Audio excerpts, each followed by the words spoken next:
Are you still paying for Photoshop? Giving Adobe over $200 every year? Well, cut it out. I'm gonna show you the best alternative I've been using for the past 8 years to help me make my thumbnails. The best part about it, it's completely free. The website I'm talking about is Pixlr Editor. It's a completely free and browser-based Photoshop editing platform, so nothing will be required to download of you.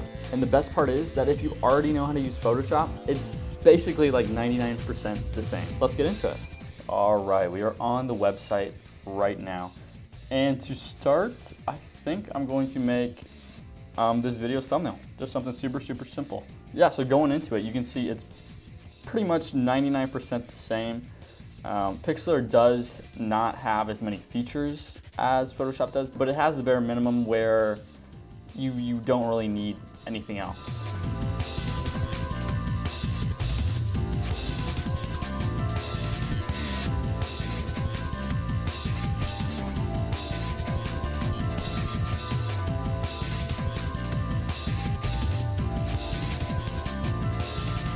And now, something I gotta tell you about is when you click off the text, you try to go back and like edit it, like change the color and everything, but it doesn't let you.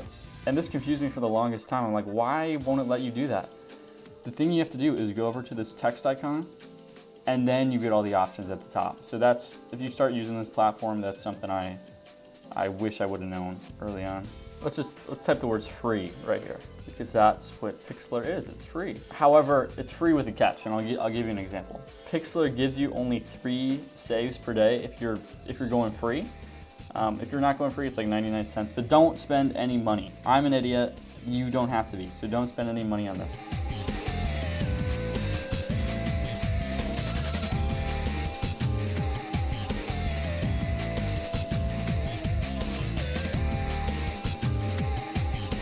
I just use the eraser tool really for everything, but that's not a good way to do it. You guys should find a different way, a better way. Like, that's good enough for me, but for somebody else that would not be good.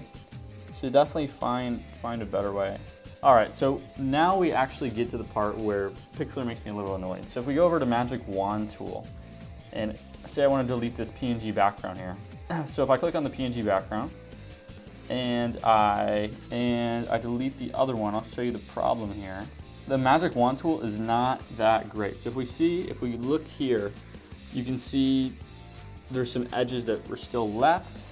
And I'll have to say the Magic Wand tool, this is a super simple one to do, but it's not that great. It's not as good as Photoshop's Magic Wand tool.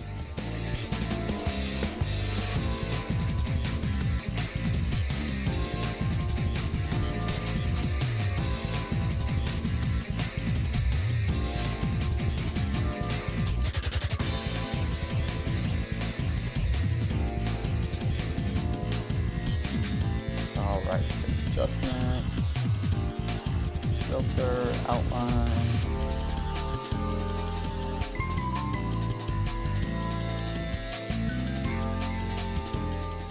I think that's pretty good.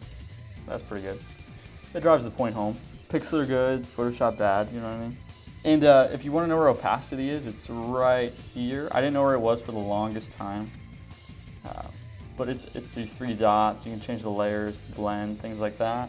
One thing that's annoying is that you can't move a layer on top of a layer. So if I wanted to move, say, this Pixlr, I can't move it because of the green check marks on top. So you have to do that, and then you can move it around, which is kind of annoying. Yeah, one thing that sucks is if you look up, Pixlr tutorials, it'll probably show up in the beginning. Like the official Pixlr website does a lot of tutorials, but there aren't a whole lot of individuals doing tutorials. So when I need to look up something, like for say the text icon or the opacity, like how do I do that? There's not a whole lot of tutorials going around on the internet because this is kind of a smaller platform. But yeah, that's pretty much my Pixlr. I use Pixlr for pretty much every thumbnail. Actually, every thumbnail I make. I hardly ever use Photoshop, just for the reasons I stated. I mean, if you're not like a Photoshop expert or anything, I just highly recommend that you use Pixlr. That's all for me for this video, and I'll see you guys tomorrow.